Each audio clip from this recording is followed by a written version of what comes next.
به نام خدا ما یک دوغ خوشگواری گرفته، یک ربی، یک ذرت شیرین، 2 دانه بهروز و 2 دانه ویفر. ویفرانم تقریبا این که این اندازه ایمنی دسته همین کرو که دانه 10,000 حساب کرده که من فکر کو دانه 2,000 حالا من کاری نداری. یه قیمت هم بودتگه سل یه نخوت را ماشی معمولی دکانان شیه فروشگاهان سوپرمارکتان دانه همه تقریبا 3 رو پیش 50,000 گرفته. شی اینا چند کجیت نخوت را 109,000. یعنی 2 دانه نخوت بوده 204,200 منگه تخفیف داده 213,000. بعد اشره شی سرا 71,000 جته یش انما قیمت یارین 71,000 اشره 109,000 یشه ایده جته بهروز کنسرو ذرت شیرین 109,000. خب یه ربه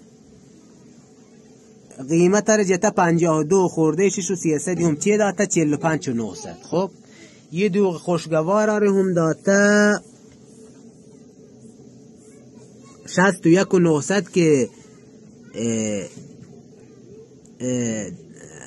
10,000 تخفیفی جته 51,900. خب اشانا ماشه فروشگاه شد 40,000. یه دیگه فروشگاه یه رب اشانم دانه 50,000.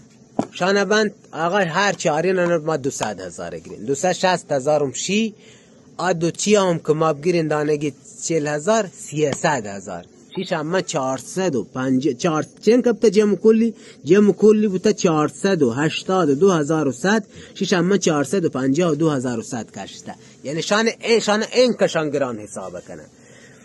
من شپی مجبور بودم خدا وکیلی افق کوروش میرجاوا که سر 4 راه همه یه وسالانگی البته متصدی کو دبها و کو ای تقصیری نداره یه سیستم شانه جت قیمتنا افق کوروش هم داره مردمان مستقیم خدا وکیلی جل لکنن. من شما رشین چه افق کوروشان اصلا خرید نکنی چانی وسائلان مانند تی وسائلان قیمتان و ای سر 71,000 جتشی آن که قیمت سر برته بالا تی وسائلان سر قادیه وسائلان مانند خراب من تی وسائلان سر قیمت برن.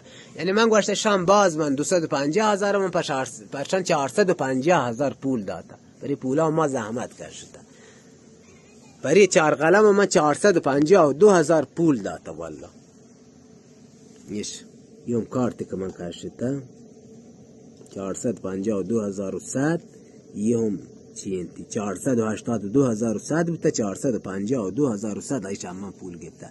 افق و کوروشان هنو مردمان داره مستقیم جل لکنه به نام